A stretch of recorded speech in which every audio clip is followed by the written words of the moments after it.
This is the Amyove drum set. I'm gonna unbox it, show you all the features and its limitations.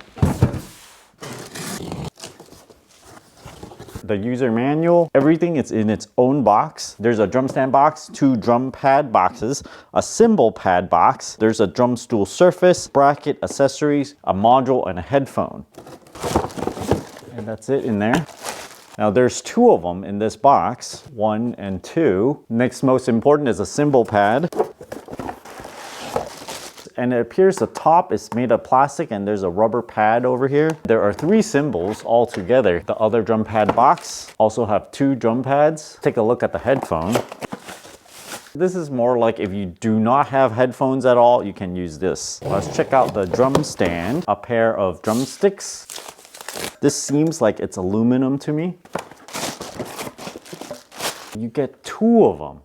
They're all labeled, so I'll go and assemble them. A module. The control box, accessories, power cable, a bunch of audio cables to connect to the pads, a bit of spare hardware, and some ties for cable management. Drum stool bracket. Very glad that it comes with the stool as well.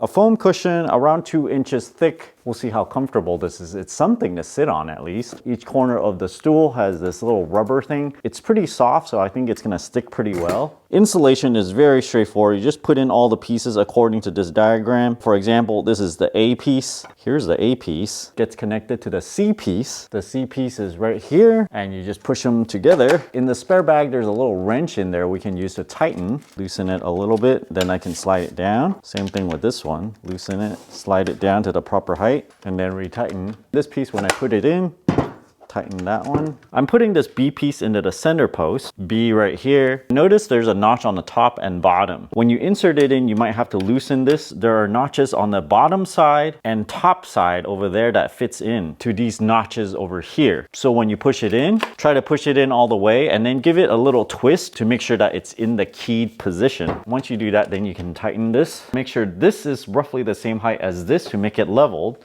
So I'm just gonna eyeball it here. Yeah, that's around leveled. Lock this in place. And same thing with this bar, roughly leveled. I've removed the 5 screws on the corners. The pad is held on by a plastic ring. It looks like it has 2 layers of film on it, and there's a retainer ring all around. This is the sensor. There's a foam piece right here, and there's not much else in here. There's a piezo element where when that screen touches this, it moves that piezo ever so slightly and gives a signal into the controller. If you look from the side, the piezo is mounted on a piece of foam as well. So this is gonna get activated even with a very, very slight pressure. I assume this foam piece here is for dampening purposes. I've over-tightened the screw to show you the tension. And this is a little bit softer. This is similar to the default tension on how it arrived, but you can make it a little bit tighter if you like. This is one of the cymbals. It's mainly plastic up here. The bottom has this rubber impact area. It doesn't go all the way through, so it's only the top that's rubber. I have removed these 4 screws. And same thing here. There's a piezo element that's used as a sensor. Unfortunately, I can't really peel this off without damaging it. It's glued right on, but it feels pretty solid right underneath the sensor. I've connected it through this wire to my surround sound system with a woofer, so it can get quite loud. If I turn it up for a bit, it can make a ruckus. The headphones are just entry quality ones. You probably have better ones at home that you can replace with, but if you have no other equipment, you can still use this headphone and play with it. One thing I noticed when using this on carpet is that when I play maybe like a few minutes, the pedals would shift a little bit because the bottom has these little grips on it. They're made of rubber, and you can't actually exchange it for a different kind of grips, maybe kind of like a claw type that would actually claw onto the carpet. So these won't shift as much if you use them on hardwood floors or tiled floors. This whole thing folds up very compactly to around 21 inches wide, 40 inches tall, and 20 inches deep. It can probably fit inside your closet if you're not using it. The controls have a built-in volume knob. I can lower it all the way to mute, and very loud. Loudest, drum set 1, 2, drum set 3, 4, 5, 6, 7, 8, 9,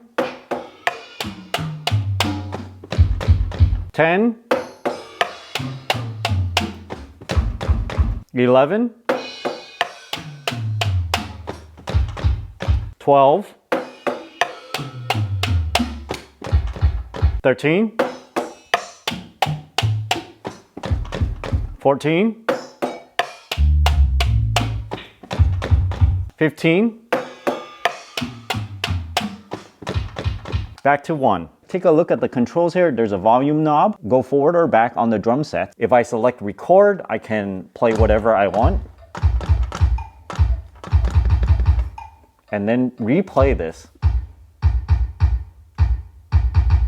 On the bottom, there is a power switch. You can just turn that off right there. It consumes pretty low power. The power adapter is only 4.5 watts, and when it's on, I measured about 1 watt only. This is a 9-volt barrel plug. There's a USB auxiliary in and phone or output, and this is where I'm getting the music and plugging into my system. On the side here, there are a couple of inputs that's coming in from the ride, the crash, and the hi-hat. All of these are just mono 3.5-inch plugs, and because the piezo sensors are very sensitive, sometimes you can tap outside of the drum and it'll sense it, like right here, or like if you hit it on top, it will still sense it, and maybe right here. But that doesn't matter too much because if you accidentally hit something you're not supposed to hit. There are 10 different demo songs you can play along with. If you select demo, it will start playing. It's on the first song. We can change it to the second one.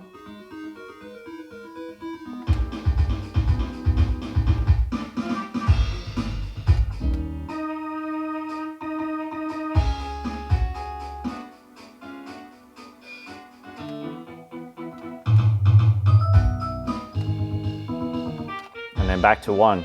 Turn it off. If you keep on pushing menu, it'll go to C, which is the click setting, E, which is the equalizer setting, F is the effects setting, which is reverb, C1 is 1 single beat, 2 is it alternates, 3 is it clicks once and then 2 other beats, right? So 3 total. And then so on to like 9.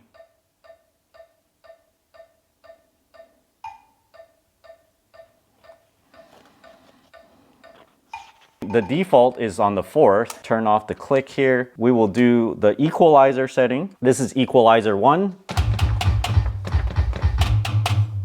2,